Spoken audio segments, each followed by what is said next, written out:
Senhoras e senhores, com a palavra, o Presidente da República, Luiz Inácio Lula da Silva. Meu caro amigo presidente Prabowo Subianto, presidente da República da Indonésia, meu caro Solusi,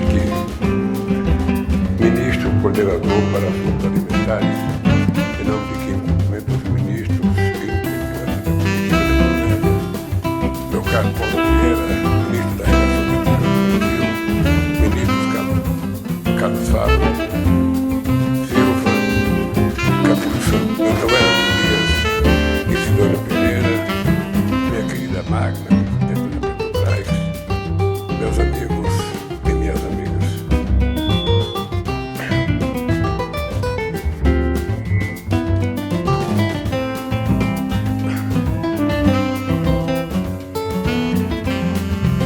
Há um imenso prazer receber o presidente Prabowo Subianto em Brasília, depois de participar ao final da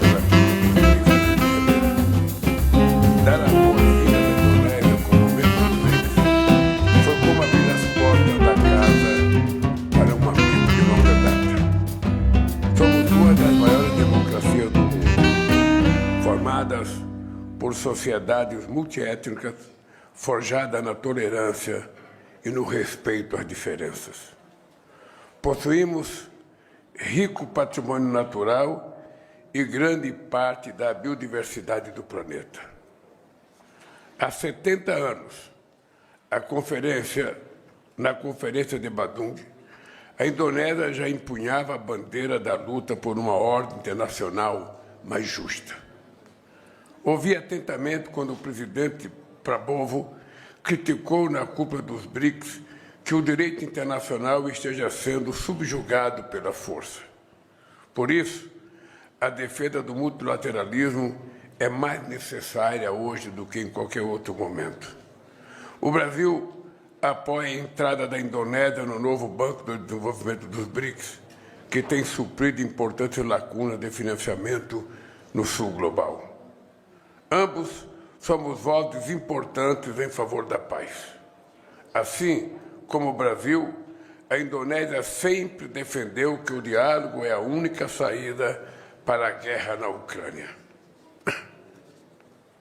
Agradeci ao presidente Prabowo pela participação indonésia no grupo de amigos da paz proposto por China e Brasil.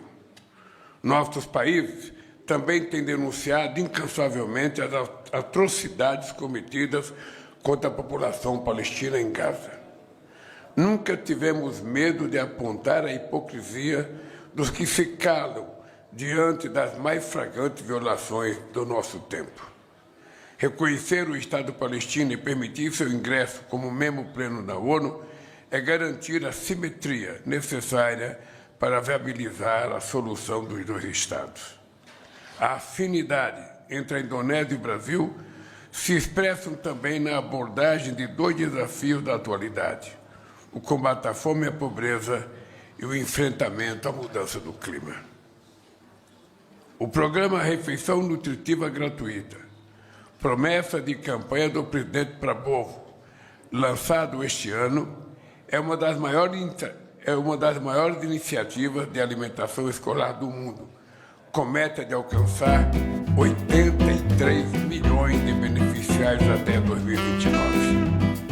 A Aliança Global contra a Fome e a Pobreza, criada pela presidência brasileira do G20, vai contribuir para transformar esse plano em realidade.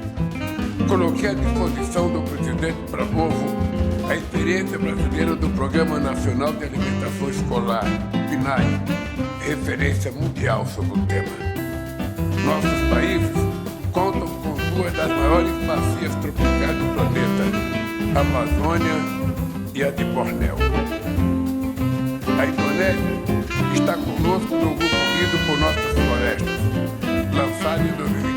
lançado em 2023 na cúpula da Amazônia para demandar maior financiamento ambiental. Estamos trabalhando juntos para o lançamento na COP30 do Fundo Floresta Tropicais para Sempre, que vai remunerar países em desenvolvimento que mantém suas florestas em pé. Também estamos entre os maiores produtores de bioenergia do mundo. Juntos, podemos criar um mercado global de biocombustíveis que contribuirá para descarbonizar os setores marítimo e de aviação. É possível produzir bioenergia de forma sustentável, mas a definição de padrões de sustentabilidade deve ser feita na esfera multilateral e não imposta unilateralmente por alguns países ou blocos. Brasil e Indonésia se opõem a classificações arbitrárias que desequilibram o comércio e aprofundam assimetrias entre nações desenvolvidas em desenvolvimento. Expressei ao presidente Prabowo o interesse brasileiro de aprofundar o diálogo sobre minerais estratégicos. O Brasil pode se inspirar no exemplo indonésio, em especial nos incentivos para que o beneficiamento destes recursos ocorra localmente. No ano passado, atingimos o maior fluxo de comércio bilateral em nossa história. A Indonésia já é o quinto maior destino dos produtos do agronegócio brasileiro. Queremos facilitar o comércio de carne bovina brasileira, que pode contribuir para a segurança alimentar do povo indonésio.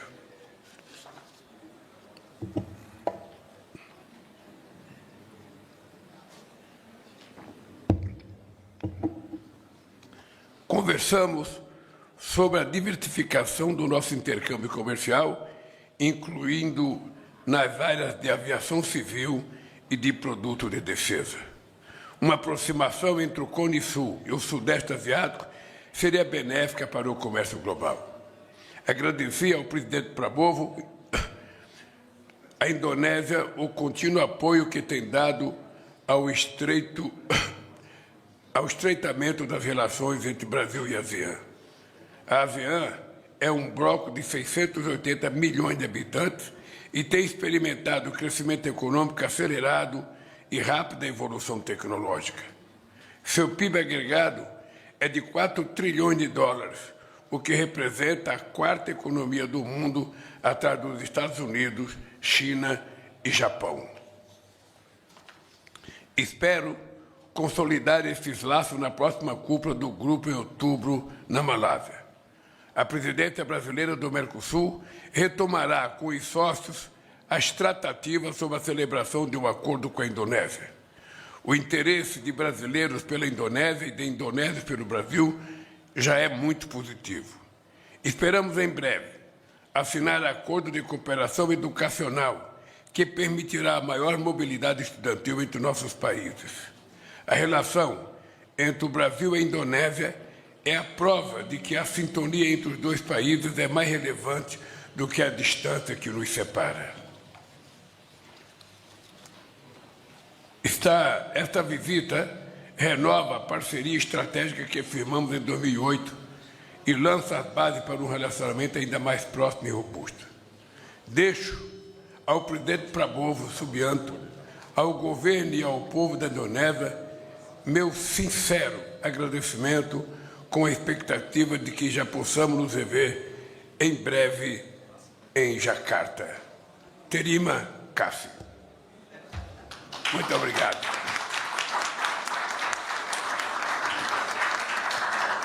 Neste momento, fará uso da palavra o presidente da República da Indonésia, Prabowo Subianto.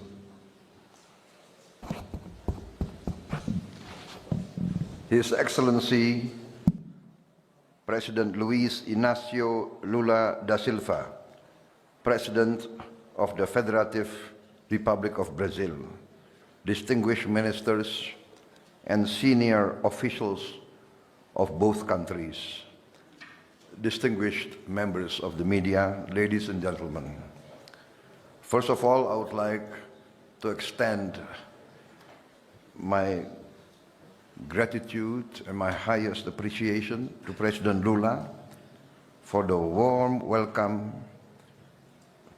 and the distinguished ceremony welcoming me here in my first state visit to Brazil, my first visit to your wonderful capital, Brasília.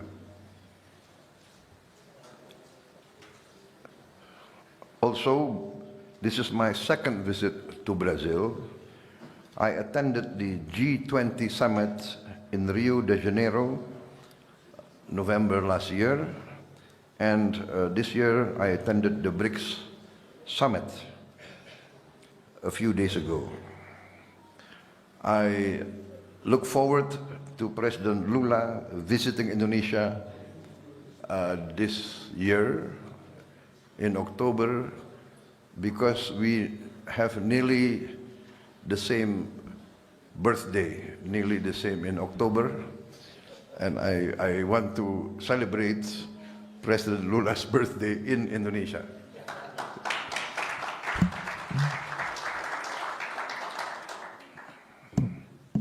President Lula will be 80 years old. I am his younger brother. I will be 74. But they say the 80 years old today is like 60 years old a few years ago. So I'm convinced that we will see President Lula being active in the world stage for a long time. Ladies and gentlemen, we are separated by distance, but the planet has become smaller. And Brazil and Indonesia have so many common interests. We are both very big countries with very big population. We have the same biodiversity, the largest in the world. You have the Amazon tropical forest. We have the tropical forest of Sumatra and Borneo and Sulawesi. We are both very big democracies. We both have a common vision on many issues. During my second meeting, my participation in G20 and in the BRICS summit, I witnessed and I am present seeing the leadership of President Lula. President Lula, I think, is not only a leader for Brazil, not only a leader for Latin America, but your leadership, you have made yourself a leader in the international stage, a leader of the global South. And I would like to express to you my strong admiration for your brave leadership. And that is why I feel very close to Brazil, and I would like to increase the real cooperation between Brazil and Indonesia. Many times we sign agreements of partnership and then it remains a written document. But now we feel that we have so many common interests, we have so many resources that we can really benefit each other, not only in trade industry, but in many fields. Field of agriculture, Brazil is at the cutting edge. You are giving good example with your use of biofuels and your innovations in the field of agriculture, your productivity, which will really benefit Indonesia if we study from your experience. And you, President Lula, and your ministers have kindly accepted our request to send more of our teams of technical experts to study your innovation and your modernization, as well as your technology here. In many fields, we have already good cooperation. We would like to implement the Indonesia-Brazil Defense Cooperation Agreement. Our defense forces have already used many of your defense products and equipment, and I think we would like to continue this cooperation through joint production and joint technology transfer.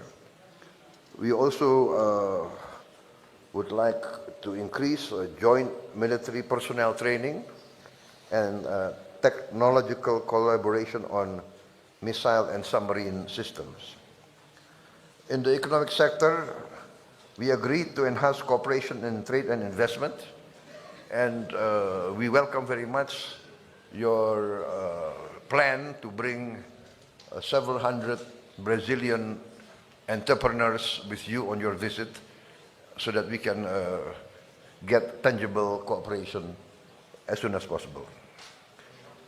I welcome your leadership of Mercosur, and we hope that we can conclude the Indonesia-Mercosur Comprehensive Economic Partnership Agreement with you. Also, we will promote strong cooperation between our two countries through the role of our Sovereign Wealth Fund, Danantara. And we really welcome the discussions about livestock, agriculture development, and the food industry. We explored further cooperation, joint research in the field of technology. Food security and self-sufficiency is very important for Indonesia, and we are very frank in saying that we have used your programs as our role model, and we are now in the middle of an ambitious program for a free nutritious meals program for Indonesian children and pregnant mothers, and we are on target. We will achieve 82.9 million meals a day by December 2025. In the field of energy transition, we are planning to achieve 100% renewable energy within the next 10 years. The target, of course, is 2040, but my experts tell me that we can achieve this much faster. Again, we see your success in developing biofuels, and I think we are determined to catch up with the advances that you have achieved. In the field of international geopolitics situation, we are completely in line with the thinking of President Lula, and I really wish that we will coordinate some of the initiatives that we must take. For instance, you are very correct, we have to rise to our responsibility to try to achieve a breakthrough in the conflict in Ukraine and also in the Middle East. In Ukraine, I think I agree with your concept and your thinking of continuing the role of the group of friends to try to push towards a tangible and real ceasefire as soon as possible. And on the Middle East, again, we really value your strong stand on the need for immediate cessation, ceasefire in Gaza, and also that the only solution will be a two-state solution. And we really value your strong stand for this. On reforms on the international governance, we support your thinking that there must be reforms for the United Nations to increase the voice of other new big players on the global scene. Brazil is a very big country, big population, with a strong economy. I think will have to play a more responsible and leading role.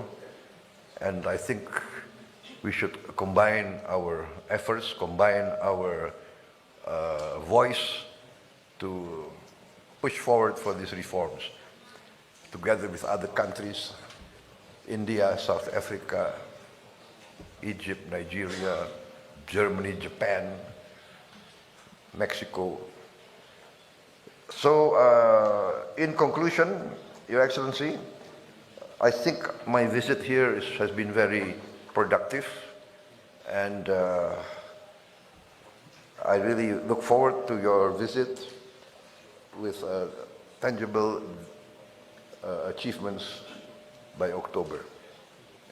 And in conclusion, we'll plan a very, very good birthday party for you in Jakarta. Thank you very much. Muito obrigado.